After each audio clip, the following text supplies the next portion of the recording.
Hey there, what's up guys? So today I want to show you guys some samples on what to do when using CMX2 and very intense, very different and contrasting color palettes when you want to add them to your own image. We get questions like this from time to time and I want to address it because what happens is, let's say, you have an image and you're thinking about some color, right? And then you go to Google and you find random images. You'll notice that some of these are extremely low res. I want to make that clear again because we talked about that in a different video about how it doesn't really matter what the resolution is or the caliber of the image as long as the colors are what you want.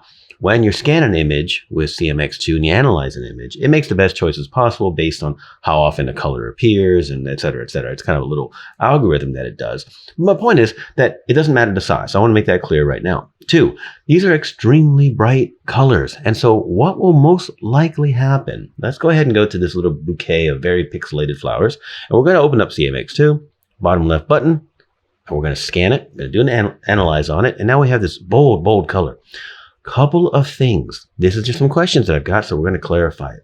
So if we move this image over, I just kind of want to show you what the image looks like next to the extracted palettes. Do not forget, excuse me, do not forget that CMX2 has done a full analysis and it presented 5 swatches because it thinks that's a decent representation of the image. But it has analyzed it all and it has that information saved temporarily, if you will. So when you go to samples and increase it, you'll start seeing other colors in the image that maybe didn't show you initially. CMX2 is like, well, yes, there's these other colors. And if I expand it and expand it, you'll notice eventually I got the blue from that one flower of blue. Okay. Now that might be a little bit too much, and that's too much of a desperate sort of palette. I don't want to necessarily work with that. So I am going to kind of bring it down. Okay. Maybe to there. First things first, I'm going to smooth it a bit to minimize banding. Cool. Now, let me go over to the image here because let's go ahead, because the default settings are 35% opacity and soft light, I'm going to apply it. Now, that looks pretty good, but you think to yourself, this is what people have told me. They said, well, it's too dark, you know, and if I increase opacity, try to get some more color, it gets darker, right? I have all this darkness. And then you think, well, I'm not really seeing this sort of red, orange, violet tone because it's just so dark.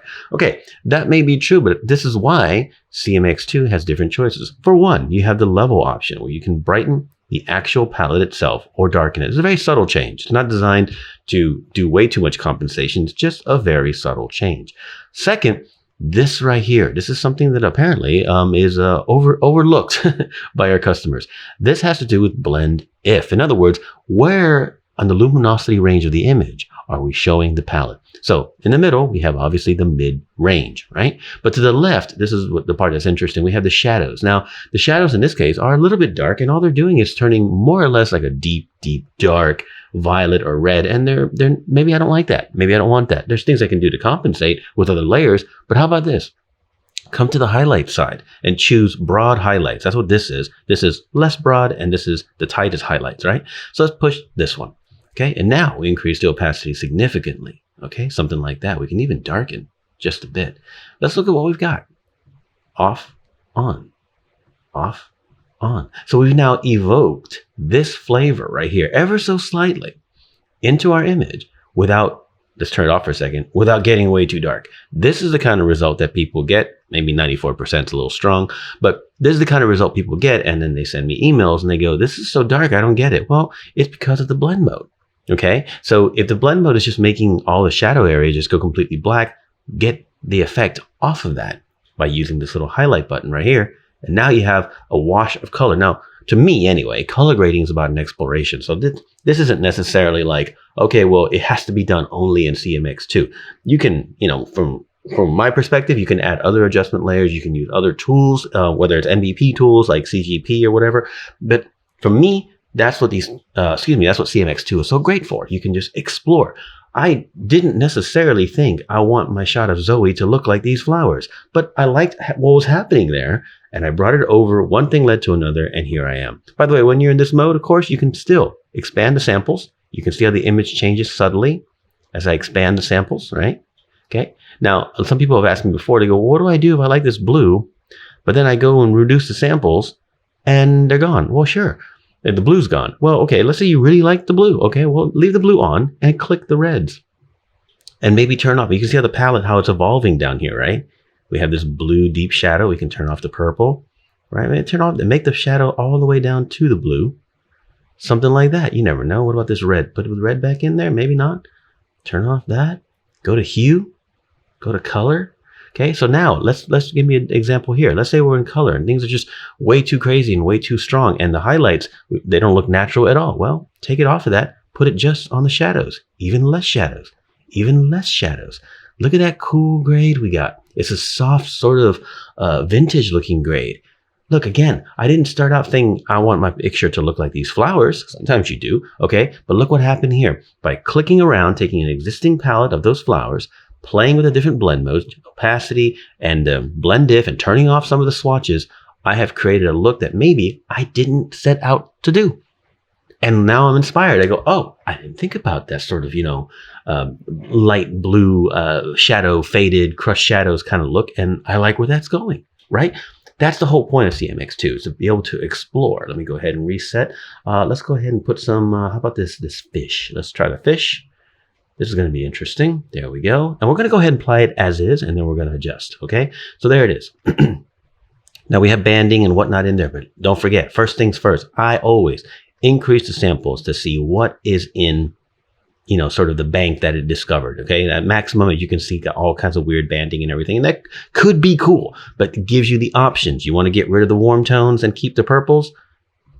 There you go. Now you have this purple palette that you can blend together nicely, and now you have this cool purple vibe. You can put it on, let's put it on overlay, and only in the highlights and make it pretty strong. Boom, boom. See that? So we went from, let me just turn off some of the things here, right? Let's turn off the blend diff. Let's turn off the colors. All right. This looks unusable, right? On overlay at 92%. But if you turn off the warm tones, maybe that you did not want, just for example, and then you put it just on the highlights, nice and strong, smooth it out just a bit, right? You can even let it get warmer into the highlights if you want. And if you want more highlights, you can add whites. Oh, when I add whites, I forgot to turn off the warm colors. No big deal. As you can see, we can still blend this really, really nice. Look at all these looks we can come up with just by playing around with the settings, which is why the settings exist. Let's try another one. And this is fine if you try this because it's supposed to be new and fun, right? So if you come here and try this super low res image and you scan it, and then you come over here and you hit paste. You don't always get, I say paste, but you know what I mean, apply. You don't always get something immediately final. This has the palette of this little image. It has it here and it's there, but then you see banding, right? And you see some other banding up here in the hairline and on her stomach, and you're like, well, this doesn't work, right? That's the idea. The idea is to take the colors and then let you play and explore. And that's what I challenge you to do. That's what I urge you to do with this, because sometimes as simple as just a smoothing, and now your image is exactly where you maybe wanted it to be, right? And here again, first line of defense, just before I wrap this one up, when it's really dark and shadowy because you like soft light, just take it off of the shadows maybe. Try it just on the highlights. You can even try just the mids. Sometimes that makes a difference. Try it just on the highlights. You can even darken. You can put it on overlay if you want. Smooth it out nice. And went from this to this. Look at that. Added texture and depth to her face that you otherwise didn't expect. You can also increase the swatches, which will change the look around a little bit. See that? And if you have a color that's problematic, like this yellow one, you can turn that one off. Maybe turn off that orange here. Let it blend nice. Go back to soft light. And now, from a wild banded look, we have some toning that we sort of like. Try the mids.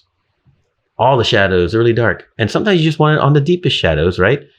And then you can switch to hue or color. And look at those beautiful looks you can get just by knowing where to target these palettes that you've explored, sort of, I don't want to say completely randomly because you started with the palette that you want to work with, but then it can evolve in different directions. So when you have a subtle muted image like this and wild palettes that you find, that's just the beginning of all the exploration you can do. As long as you remember, use the CMX tools. They're there for you to make sure that exploration of color can be fun and not frustrating.